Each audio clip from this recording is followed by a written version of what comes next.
Alors le BIA, c'est le brevet d'initiation aéronautique. C'est vraiment une découverte de l'aéronautique qui est destinée aux jeunes. Donc c'est bien avant de passer un brevet de pilote. C'est simplement pour découvrir ce qu'est vraiment l'aéronautique.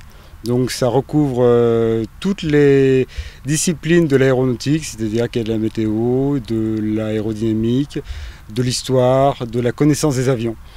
C'est vraiment un pied à l'étrier pour entrer dans le monde aéronautique, son langage particulier. Sur Tarbes, on propose la préparation BIA sur l'aérodrome de la Loubert, où on a chaque année entre une demi-douzaine et une douzaine de jeunes qui viennent essentiellement de seconde, mais ça peut être en première ou en terminale.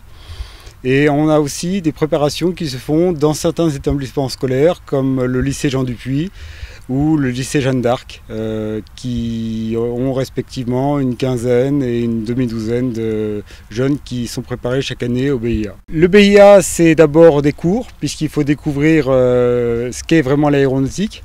Donc à la Loubert, c'est des cours tous les samedis matins. Dans les établissements comme Jean Dupuy ou Jeanne d'Arc, c'est des cours qui sont intégrés dans l'emploi du temps.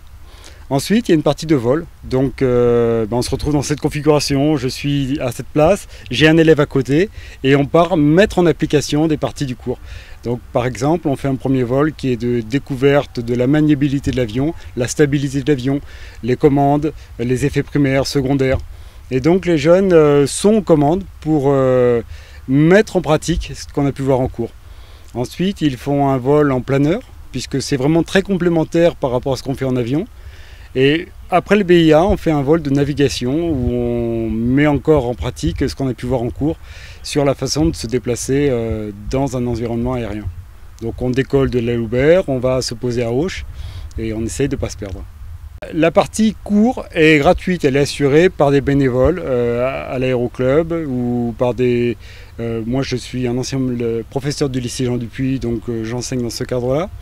Ensuite, pour les vols eux-mêmes, on demande une participation des familles. C'est une participation qui est réduite vraiment au minimum. Et l'aéroclub et l'association Bénévoles de Tarbes ont réduit les coûts pour rendre l'opération accessible. Donc on demande aux familles 100 € pour faire un ou deux vols en avion et en vol en planeur, ce qui couvre à peine le prix du carburant. On vient les chercher dans les établissements scolaires ou ils nous appellent pour s'inscrire ici. Et il y a un cadre dans lequel on peut vraiment les accueillir. Et on va vraiment vers eux et on les initie à ce milieu qui a un langage particulier.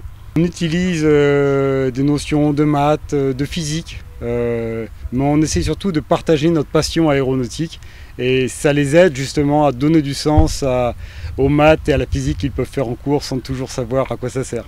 Ça peut être soit pour initier un loisir et donc poursuivre simplement en aéroclub ou en vélivol ou en aéromodélisme, ou ça peut être pour initier une carrière professionnelle où le BIA ne donne pas le droit à des avantages précis, mais sur un CV, c'est signe d'un intérêt pour l'aéronautique et d'une connaissance aéronautique. Les militaires nous disent par exemple qu'ils sont toujours très intéressés par des jeunes qui ont fait le BIA. Alors pour les jeunes qui s'inscrivent ensuite en aéroclub par exemple, il y a des bourses supplémentaires. Tous les jeunes ont droit à des bourses, mais les jeunes qui ont le BIA ont un peu plus de bourses que les autres pour apprendre à piloter. C'est en ce sens-là que le BIA leur ouvre un peu plus les portes de l'aéronautique.